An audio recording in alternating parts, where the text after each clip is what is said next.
नवरात्र. श्री गणेशाय नमः. नवरात्र ची थोडक्यात माहिती देत आहे की ह्यावर्षी नवरात्र ही 22 सप्टेंबरपासून सुरू होत आहे. काहींचे देव हे 9व्या माळेवर उठतात तर काहींचे देव हे दसऱ्यांच्या दिवशी उठतात. पण यावर्षी 24 व 25 रोजी तृतीया तिथी येत आहे आणि 26 तारखेला ललिता पंचमी येत आहे 5व्या माळेवर. तर आपण जर दररोज माळ चढवली तर ती नवमीला 10वी माळ येते आणि दशमीला 11वी माळ येते. तर असं सध्या प्रश्न निर्माण झालेला आहे. पण प्रत्यक्षात अशी पद्धत मानलेली आहे की 9 माळा नवरात्रीच्या 9 रात्री 9 तिथींना चढविल्या जातात. जर तिथी दुप्पट झाल्या, द्वितीया, तृतीया, चतुर्थी, पंचमी एकत्र आल्या तर त्या दिवशी एकच माळ धरावी, अतिरिक्त नाही. त्यामुळे दसऱ्याच्या दिवशी 11वी माळ चढवायची नाही. नवरात्रीला 9 माळांनीच संपते. यावर्षी आपण रोज एक माळ चढवा आणि तिथी एकत्र आल्या तरी एकच दिवसाची एकच माळ धरावी. 9व्या दिवशी 9 माळा होतात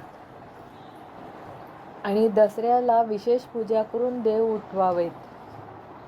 म्हणजे ह्याप्रमाणे नवरात्रीतल्या 9 माळांचे नियोजन होईल.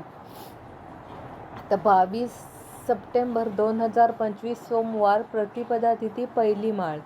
23 सप्टेंबर मंगळवार द्वितीया तिथी दुसरी माळ. 24 सप्टेंबर बुधवार तृतीया सुरू. दिनांक 25 सप्टेंबर गुरुवार तृतीया संपते. या 2 दिवसात मिळून फक्त तिसरी माळ. दिनांक 26 सप्टेंबर शुक्रवार चतुर्थी व पंचमी तिथी ललिता पंचमी. या दोन्ही चतुर्थी आणि पंचमी तिथीची एकच चौथी माळ 26 सप्टेंबरला दिनांक 27 सप्टेंबर शनिवार षष्ठी तिथी 5वी माळ. दिनांक 28 सप्टेंबर रविवार सप्तमी तिथी 6वी माळ. दिनांक 29 सप्टेंबर सोमवार अष्टमी तिथी 7वी माळ. दिनांक 30 सप्टेंबर मंगळवार नवमी तिथी 8वी माळ.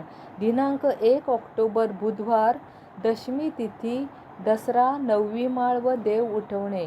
अशा पद्धतीने 9 माळा नवरात्रीला पूर्ण कराव्यात आणि परंपरेनुसार नवरात्र योग्यरित्या पार पाडावी.